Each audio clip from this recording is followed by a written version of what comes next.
So I would say कि अगर ऐसा कोई आपके सर्कल में है, आप उससे दूर हो जाओ। They are not good for you. वो आपको बर्बाद कर देंगे, मतलब आपको कुछ नहीं करने देंगे, वो आपको सिर्फ पीछे खींचने में काम करने वाले हैं। सो आप कम लोगों के बीच में रहो, बट ऐसे रहो जो आपको पॉजिटिव एनर्जी दे, जो आपको सपोर्ट करे, जो आपको कहे कि yes you can do it. तो वो मिस्टेक्स क्या थी, एक टाइम मैनेजमेंट, मतलब मॉक टेस्ट के बेसिस पे हम लोग कभी नहीं कह सकते हमारे एग्जाम में टाइम कैसे पास होने वाला है। मेरे मॉक टेस्ट में आई थिंक ऑलमोस्ट मैं 1.5 आवर में पेपर कंप्लीट करके भी निकली हूँ वहां से।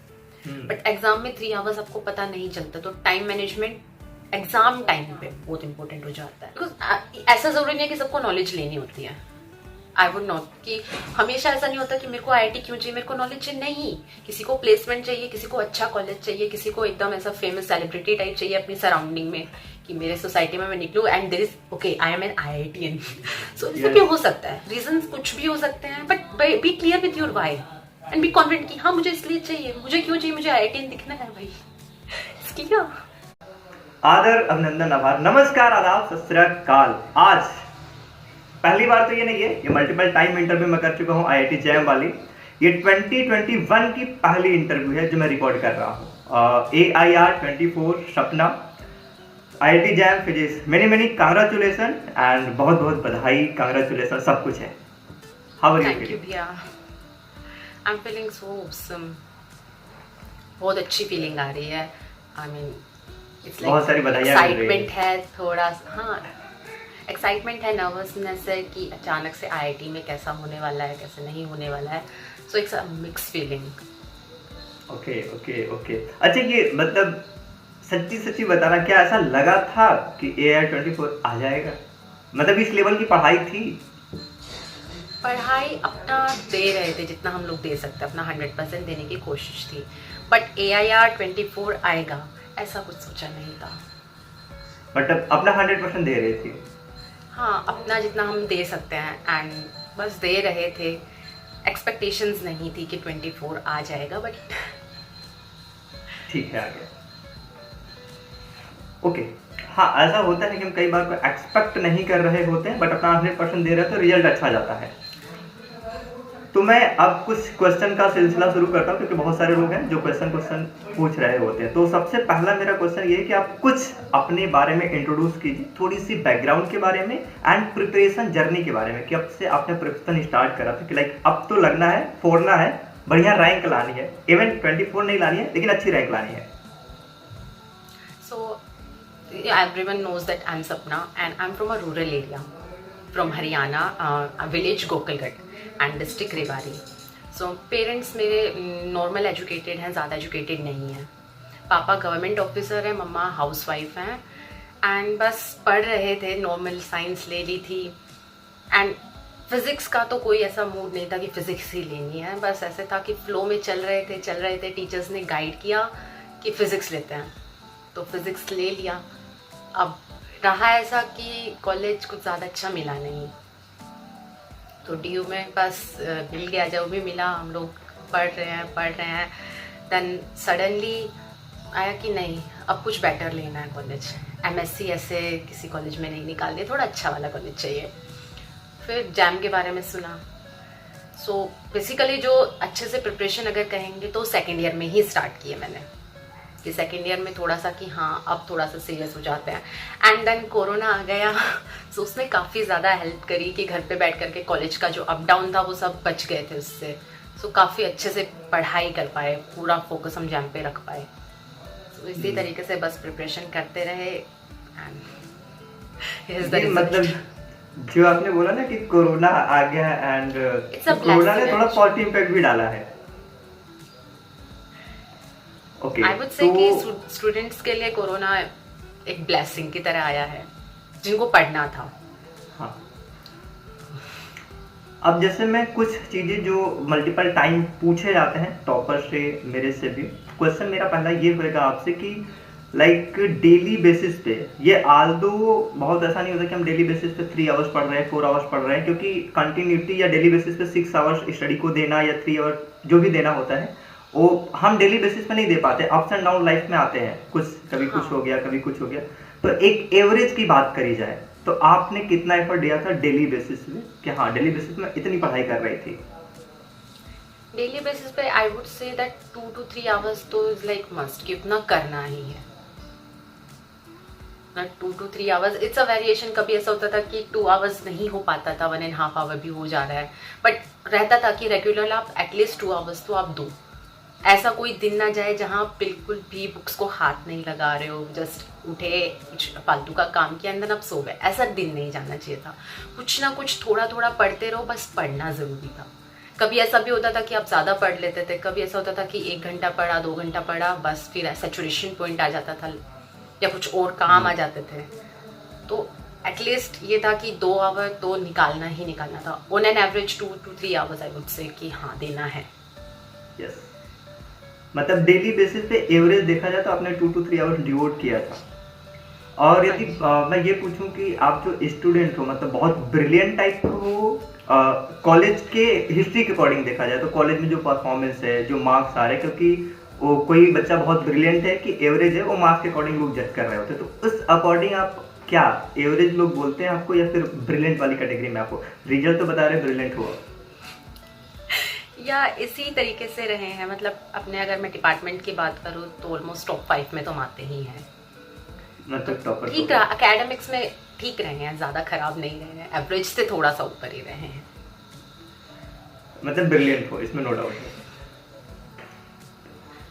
अच्छा, जैसे मैं क्वेश्चन पूछा ना कि डेली बेसिस पे आप कितना पढ़ रहे थे, तो ये बताओ ना उसको कंटिन्यूटी को मेंटेन करना, जैसे कोरोना तो एक ब्लेसिंग तो होगी, उसको मेंटेन करना डिफिकल्ट था? कभी ऐसा लगता था कि आज पढ़ने का मन नहीं कर रहा या हमसे क्वेश्चन नहीं बन रहे हैं, आज नहीं पढ़ती हूँ, कुछ ऐसा हो रहा था? या फिर कभी ऐसा होता है यार पढ़ तो रहे हैं लेकिन क्वेश्चन नहीं हो पा रहे हैं, वो कॉन्फिडेंस अब उतना नहीं आ रहा है, अच्छे से नहीं चल पा रहे, कभी ऐसा फील हो रहा था? हाँ, ऐसा आई वुड से कि प्रिपरेशन में ये सब तो फेजेस आते ही हैं कि कभी आपको लगता है कि आपको सब आ रहा है, आप सब सॉल्व कर पा रहे हो, कभी होता है कि नहीं यार टॉपिक समझ ही नहीं आ रहा है, पता नहीं क्या हो रहा है, ऊपर से जा रहा है सब कुछ। बट उस टाइम पे आपको संभालना पड़ता है कि नहीं, ये एक बार नहीं होगा, तो प्रैक्टिस करते रहना है कि हाँ प्रैक्टिस करेंगे करेंगे करेंगे, कभी तो आएगा ही। ऐसा तो कुछ नहीं है कि आप बार बार प्रैक्टिस करते रहो एंड देन तभी भी नहीं आएगा। So practice will make a man perfect. So it's really true कि आप करते रहो एट द एंड आपने भी वही सेम चीज करी थी। प्रैक्टिस तो रियली इंपॉर्टेंट है, जो आप बोल रहे हैं कि प्रैक्टिस इंपॉर्टेंट है। अब जैसे प्रैक्टिस का टर्म आपने इंट्रोड्यूस ना, एक क्वेश्चन में मेरा माइंड में क्वेश्चन ये आ रहा है कि रिवीजन मुझे लगता है कि एक इम्पॉर्टेंट फैक्टर है कि हम रिवाइज कर रहे हैं जो भी चीज़ें हम पढ़ रहे हैं। तो आपने अपने रिवीजन को कैसे करा था? मतलब रिवीजन साथ साथ में करा था या फिर एक सर्टेन टाइम डिवोट किया कि हाँ अब 1 महीने रह गए अभी मैं रिवीजन करूँगी, या फिर अभी साथ साथ में पढ़ते हुए रिवीजन करते हुए मैं चलूँगी? Actually revision I would say कि हम साथ साथ में ही करते हुए चलते हैं और वही बेटर होता है। अदरवाइज ऐसा होता है कि अगर हम लोग 1 मंथ के लिए किसी चीज़ को छोड़ देते हैं तो फिर हमारा उससे टच दूर हो जाता है। और ये डिफ़िकल्टी एक फेज़ के बाद मुझे आना स्टार्ट हो गया था कि कुछ टॉपिक्स ऐसे थे जो हम लोगों ने आई थिंक मार्च और अप्रैल में मैंने कुछ टॉपिक किए एंड देन 1 महीने 2 महीने मैंने टच नहीं किया। तो ये हुआ कि जो चीज़ें हमें बहुत अच्छे से आती थी हम वो भी भूलने लगे थे। देन आफ्टर दैट कि हाँ ऐसा कुछ हो रहा है तो आपको रिविजन करना है। एंड रिविजन बहुत हार्डकोर नहीं, आप अपने जो नोट्स बनाते हैं, शॉर्ट नोट्स जो बनाते हैं, अगर आप उनको भी डेली रिवाइज कर लेते हैं, वीकली रिवाइज कर लेते हैं तो मोर देन इनफ होता है। एटलीस्ट आपको टच रहता है कि हाँ ये टॉपिक इस तरीके से है, मैंने इस तरीके से नोट्स बना रखे हैं and that more than enough. Dedicatedly ऐसा नहीं होता कि सब बुक्स उठा करके पढ़ना is a revision. Short notes बनाओ एंड देन पढ़ते रहो उसको। अच्छा, जैसे कि आप बता रहे हो कि हम शॉर्ट नोट्स बनाए थे एंड उसको रिवाइज कर रहे थे, ये होता है ना लास्ट मोमेंट प्रिपरेशन में हमको बहुत हेल्प कर रहा होता है। ये मेरा मानना है कि जब हम रिवाइज कर रहे होते हैं लास्ट मोमेंट पे, क्योंकि हमको लास्ट मोमेंट रिवीजन चाहिए ही चाहिए, क्योंकि हमने पूरा after through out the year मैंने बहुत अच्छे से पढ़ाई करी, लेकिन लास्ट मोमेंट में हम रिवाइज नहीं करेंगे तो लाइक कर जाएंगे। और वो जो लास्ट वाला फेज था, कह ले 1 मंथ या 15 डेज, वो उस समय किस तरीके की फीलिंग थी? मतलब कुछ प्रेशर बिल्ड हो रहा था ऊपर या फिर कुछ नर्वसनेस जा रही थी, डर लग रहा था, ऐसा कुछ सीन था टेस्ट वगैरह देते समय? टेस्ट तो आई वुड से मैंने जुलाई से मॉक टेस्ट स्टार्ट कर दिए थे। सो डर वहाँ पे टाइम प्रेशर का नहीं था, बट एक जो डर था वो ये था कि अब क्वेश्चन कैसे आने वाले हैं। एंड हमारा जो एग्ज़ाम सेट करने वाले थे IISc, तो वो फर्स्ट टाइम एग्ज़ाम सेट कर रही थी, तो ऐसा था कि अब पता नहीं आईआईएससी कर रही है तो क्या करने वाली है, कुछ रिसर्च फील्ड से रिलेटेड तो कहीं नहीं आ जाएगा। तो वो डर था कि पता नहीं क्या आने वाला है, क्या नहीं आने वाला है। हम अपने आप को, अगर एंजाइटी अगर उस टाइम पे एग्ज़ाम टाइम पे हो जाती है, हम कैसे अपने आप को हैंडल करने वाले हैं, क्वेश्चंस कहीं छूट गए तो, कुछ गलत पढ़ लिया तो। सो ये सब प्रेशर तो almost every time, like last 1 month में तो ब्रेक डाउन फील हुआ था एकदम से, कि एकदम से ऐसा लग रहा था कि पता नहीं क्या होगा क्या नहीं होगा। तो उस टाइम पे अपने आप को दोबारा से कलेक्ट करना एंड कि नहीं, आपने 1 साल दिया है, आपने 6 महीने जो दिए हैं वो वर्क तो करेंगे, एटलीस्ट आपको क्वालिफाई तो करा ही देंगे। वो आई थिंक मोस्ट इम्पोर्टेंट, मतलब last 1 month is really precious in your preparation.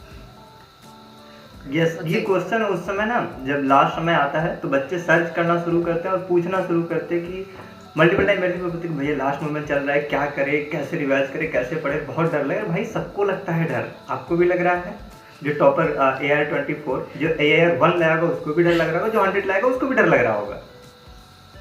तो डर सबको लगता है, डर लगता है। उस डर के अंदर संभलना खुद को, आई थिंक वो इम्पोर्टेंट हो जाता है। वहाँ कुछ लोग निखर जाते हैं और कुछ लोग शायद बिखर भी जाते हैं। बिल्कुल बिल्कुल। अच्छा, आप एक चीज़ ये बताओ कि आपने ऑनलाइन कोचिंग ली थी या फिर नहीं ली थी, और कितना इम्पोर्टेंट था ऑनलाइन कोचिंग यदि आपने लिया था? पहले उनके लेक्चर जो भी उन्होंने पढ़ाया, मतलब क्वेश्चन का बेसिक पर्पज मेरा ये है ना कि ऑनलाइन जो भी मटेरियल या कोचिंग है या फिर ऑफलाइन में कोचिंग या मटेरियल है, उनका कितना कंट्रीब्यूशन है आपके इस रैंक में, इस सक्सेस में, उस कोचिंग का या फिर उस मटेरियल का, और आपका कितना कंट्रीब्यूशन है? ये पर्पज इस क्वेश्चन को पूछने का। सो आई वुड से कि मैग्नीट्यूड जो होता है, अगर हम लोग फिजिक्स की बात करें तो मैग्नीट्यूड आपकी मेहनत होती है, एंड जो उसमें डायरेक्शन होता है दैट इज योर कोचिंग और योर मेंटोर, वो होता है।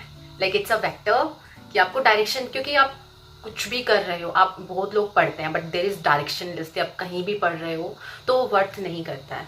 And when you are preparing for a particular exam, तो आपको उस एग्जाम के पर्सपेक्टिव में पढ़ना ज़रूरी होता है।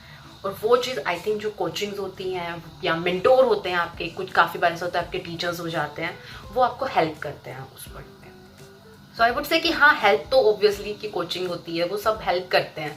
आपको भी अपना एफर्ट देना होता है, ऐसा नहीं होता कि सामने वाला इंसान सिर्फ पढ़ा रहा है and then you are just sitting. आपको अपना एफर्ट्स डालने होता है, बिकॉज लर्निंग इज अ 2-वे प्रोसेस, कि ऐसा नहीं है कि सामने वाला सिर्फ दे रहा है and you are not getting nothing. Efforts दोनों तरफ से हैं, करो। वो बिल्कुल आपको इनपुट दे रहे होते हैं, आपको आउटपुट निकालना होता है, क्योंकि इनपुट तो हर बच्चे को दे रहे हैं, उनके क्लास में जितने भी बच्चे पढ़ रहे हैं। ऑब्वियसली, बिल्कुल।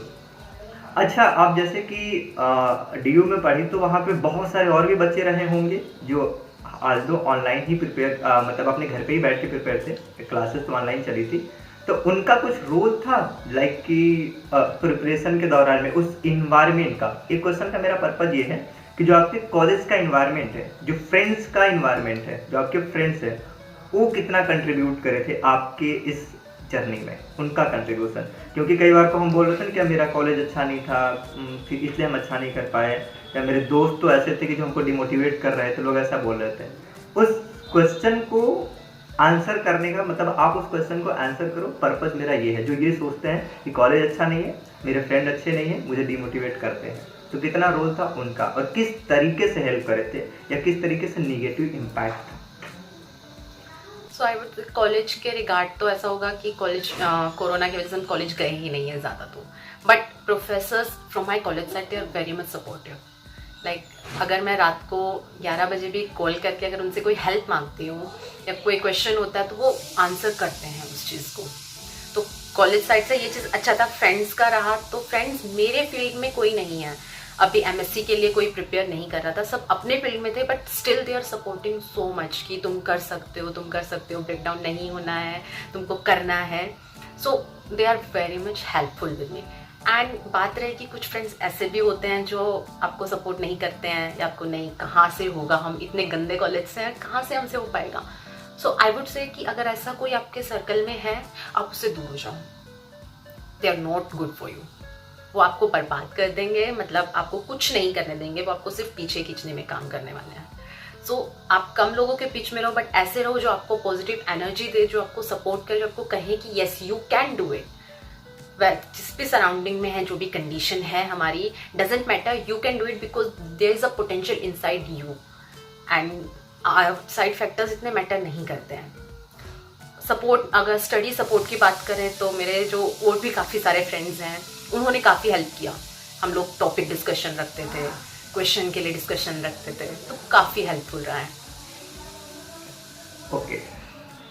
और जैसे कि मतलब कि जो फ्रेंड वाला इन्वायरमेंट होता है, रियली आपके केस में बहुत पहले पॉजिटिव वाला इम्पैक्ट कराता है। कुछ 2-4 ऐसे लोग पाए जाते हैं जो बोलते हैं कि नहीं होगा, हम बहुत अच्छी जगह से नहीं हैं।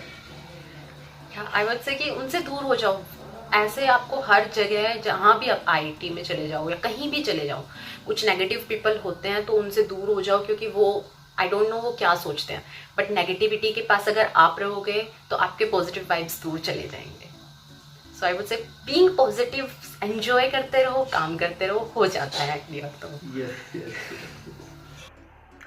अच्छा, आप ये बताओ कि जो आईआईटी जैम फिजिक्स की हम प्रिपरेशन कर रहे होते हैं, इनमें बुक्स ने कितना हेल्प करा था? और बुक्स के साथ साथ में मैं थोड़े से प्रीवियस ईयर पेपर की बात करता हूँ। मैं बोलता हूँ प्रीवियस ईयर पेपर तो एवरीबडी, हर कोई बोलता है बहुत इंपॉर्टेंट है, और रियली रियली इंपॉर्टेंट भी है।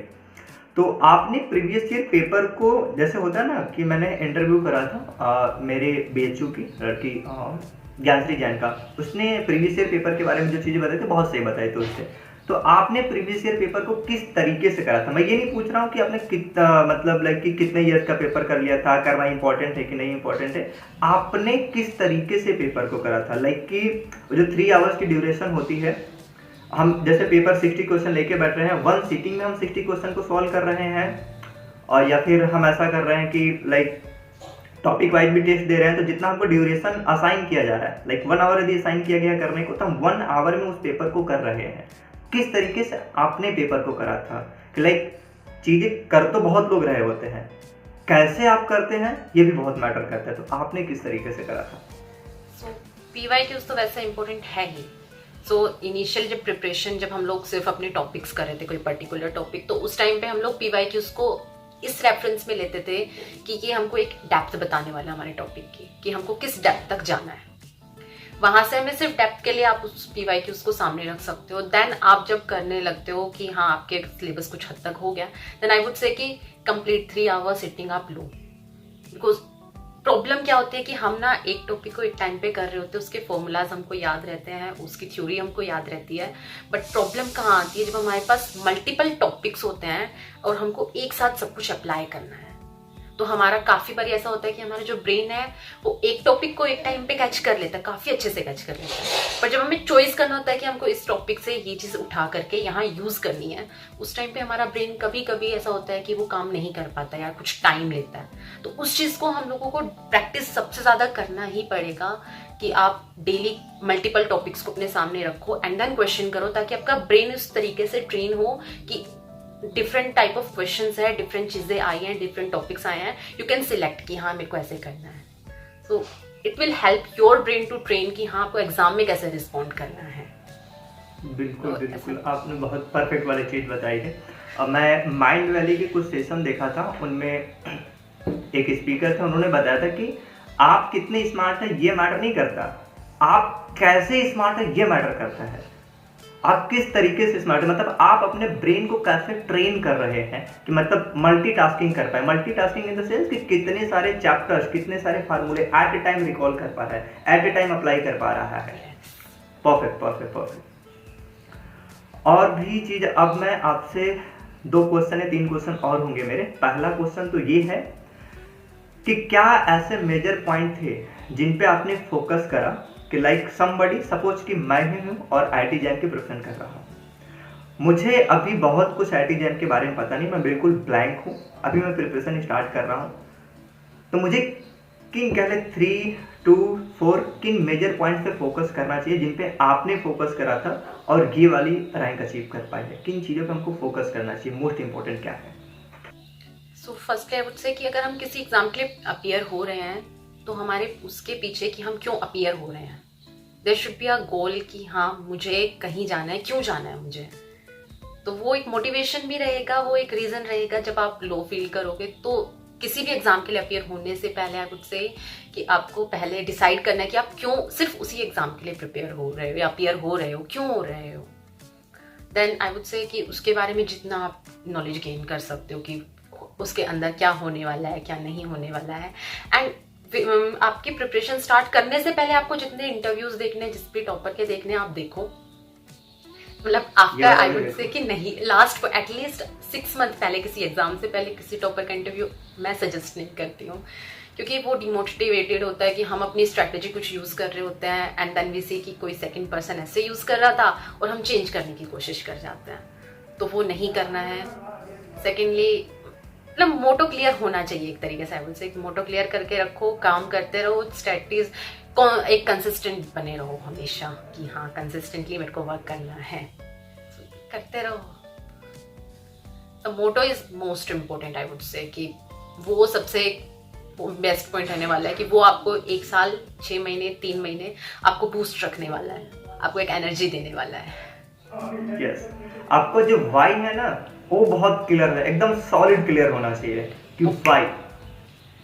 बिकॉज ऐसा जरूरी नहीं है कि सबको नॉलेज लेनी होती है। आई वुड नॉट कि हमेशा ऐसा नहीं होता कि मेरे को IIT क्यों चाहिए, मेरे को नॉलेज चाहिए, नहीं। किसी को प्लेसमेंट चाहिए, किसी को अच्छा कॉलेज चाहिए, किसी को एकदम ऐसा फेमस सेलिब्रिटी टाइप चाहिए अपनी सराउंडिंग में कि मेरे सोसाइटी में मैं निकलूँ and there is okay I am an IITian।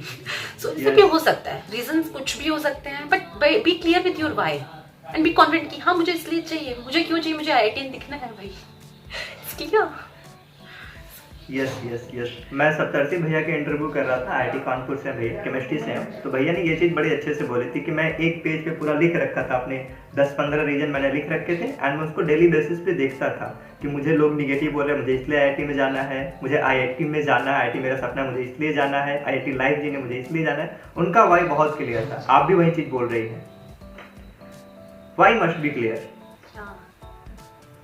अब फिर की आशा तो ये हो गया कि हमें जो चीज़ मोटिवेट रखने वाली है, जो हमारा बहुत क्रिस्टल क्लियर होना चाहिए, पॉजिटिव वाली चीज़ कि हमें ये करनी है, सॉल्यूशन के हम क्लोज जा रहे होंगे। दूसरा क्वेश्चन मेरा ये है कि हम क्या मिस्टेक करते हैं जिन मिस्टेक को हमें नहीं कमिट करना है। लाइक चाहे वो हमको प्रीवियस ईयर पेपर देखना हो गया, चाहे रिवीजन करना हो गया, चाहे तो पहले डेली बेसिस पे प्रैक्टिस करना हो गया, चाहे तो मोटिवेटेड रहना हो गया, मतलब कुछ भी 2 बिगेस्ट मिस्टेक जो बच्चे कमिट करते हैं, जो आपको लगता है कि मैं थोड़ी मिस्टेक ये कर रही थी, नहीं और बेटर रैंक आ जाता, इवन बहुत अच्छा रैंक है 24, मतलब नहीं इससे बेटर हम आई थिंक लास्ट मूवमेंट पे जो कुछ टाइम के लिए मेरा ब्रेक डाउन हुआ था, आई वुड से कि एक पॉइंट टाइम आकर के मेरे को ऐसा लगा था कि नहीं शायद मुझसे नहीं हो पाएगा, शायद कुछ गलत डायरेक्शन में हम लोग जा रहे हैं, नहीं हो पाएगा, कुछ नेगेटिव वाइब्स आ रही थी। तो आई थिंक अगर उस टाइम पे वो चीज़ें नहीं हावी होने देते हम अपने ऊपर, तो इससे थोड़ा सा बेटर हम कर सकते थे। सेकंड जो मेरी मिस्टेक्स रही हैं आई वुड से, मतलब मेरे को अपने 3 से 4 मार्क्स जो दिख रहे हैं अभी कम होते हुए, तो वो मिस्टेक्स क्या थी, एक टाइम मैनेजमेंट, मतलब मॉक टेस्ट के बेसिस पे हम लोग कभी नहीं कह सकते हमारे एग्जाम में टाइम कैसे पास होने वाला है। मेरे मॉक टेस्ट में आई थिंक ऑलमोस्ट मैं 1.5 आवर में पेपर कंप्लीट करके भी निकली हूँ वहाँ से, बट एग्जाम में 3 आवर्स आपको पता नहीं चलता, तो टाइम मैनेजमेंट एग्जाम टाइम पे बहुत इंपॉर्टेंट हो जाता है। उसके अलावा से कि क्वेश्चन रीडिंग बहुत इंपॉर्टेंट है कि हम लोग कुछ चीज़ें बहुत गलत पढ़ लेते हैं, इंटरप्रिटेट कर लेते हैं, एंड जब हम सेकंड रीडिंग लेते हैं तब हमको पता चलता है कि नहीं ये हम गलत पढ़ के आए हैं। एंड जो मेरे साथ हुआ, मैंने 20 को 12 पढ़ा एंड आई लॉस्ट 2 मार्क्स थे। इवन एंड दैट गिल्ट कि आपको सब कुछ आता है, इतना बेसिक क्वेश्चन आपने रीडिंग गलत ली, and I think these 2 marks important खुद होते हैं कि आपके रैंक को एकदम से काफ़ी ज़्यादा वेरी करा देते हैं। तो काफ़ी मतलब ऐसा लगता है कि हाँ अगर वो 2 चीज़ें सही हो, अभी मैंने नहीं देखी रिस्पॉन्स शीट, मैंने चेक नहीं की, मैंने आंसर की चेक नहीं की, बट ये 2 मिस्टेक्स जो मेरे को एग्जाम हॉल से निकलने के बाद से याद है और अभी तक रिग्रेट हो रहा है कि काश वो 2 चीज़ें सही हो जाती। टाइम मैनेजमेंट का बहुत इंपॉर्टेंट रोल है, ब्रेक डाउन नहीं होना लास्ट मोमेंट पे अपने आप को इतना कॉन्फिडेंट, ओवर कॉन्फिडेंट नहीं होना है एंड ज़्यादा लो भी ऐसा कॉन्फिडेंट फील नहीं करना है, आपको एक नॉर्मल कॉन्फिडेंस रहना है कि हाँ हो जाएगा मेरा। एक्सपेक्टेशंस मत रखना, क्योंकि एक्सपेक्टेशंस टूटती हैं तो काफ़ी बुरा लगता है। Yes yes yes. ये जो आपने बोला ना कि टाइम मैनेजमेंट करना, जो सिली मिस्टेक दिखते हैं, ये मतलब होते तो हैं, लेकिन जो आपने पॉइंट आउट करा ना कि क्वेश्चन रीडिंग, आप बढ़िया से रीड करो, क्वेश्चन रीड करने में गलती ना करो। इधर रीड ही गलत कर लिए, क्वेश्चन इजी भी था तब भी मिस्टेक करके आओगे बहुत, एंड बाद में रिग्रेट में ज़्यादा मरोगे कि काश ये सही, क्योंकि नहीं आने वाली चीज़ पे आपको रिग्रेट नहीं होता है, जो आता है उसमें जब मिस्टेक होती है तो रिग्रेट रहता है काफ़ी टाइम तक।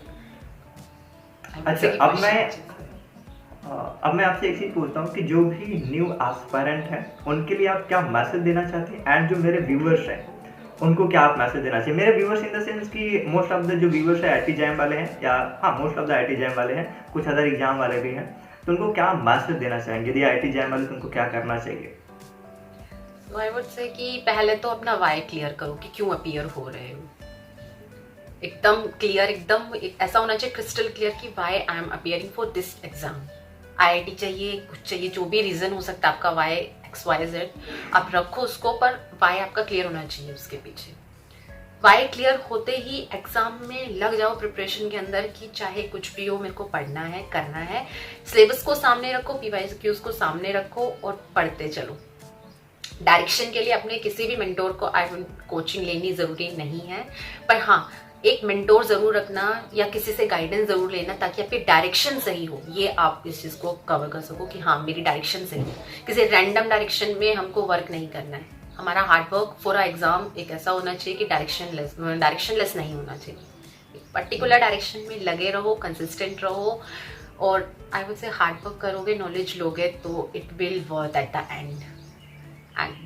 काफ़ी खुशी मिलेगी जब अच्छा सा कुछ रैंक आएगा, कुछ अच्छे से IIT मिलेगी तो बहुत खुशी मिलती है, बहुत रिस्पेक्ट मिलती है, लोग आपको सुनते हैं।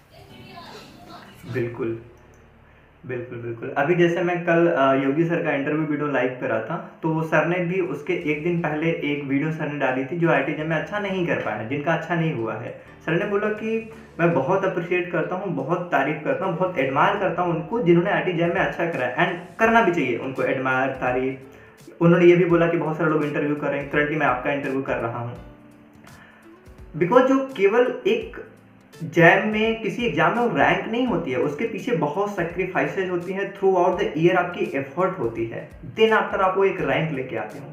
तो अप्रिशिएट करना, एडमायर करना, तारीफ करना, हाईलाइट करना बनता है।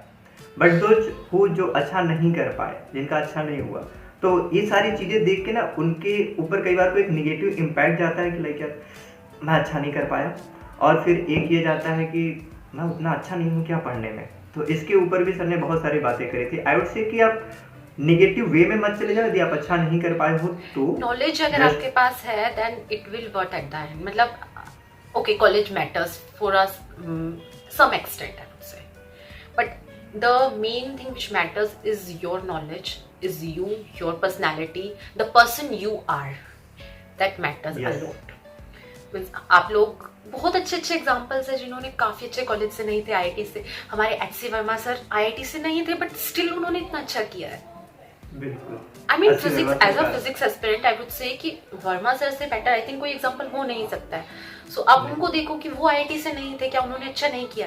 क्यों?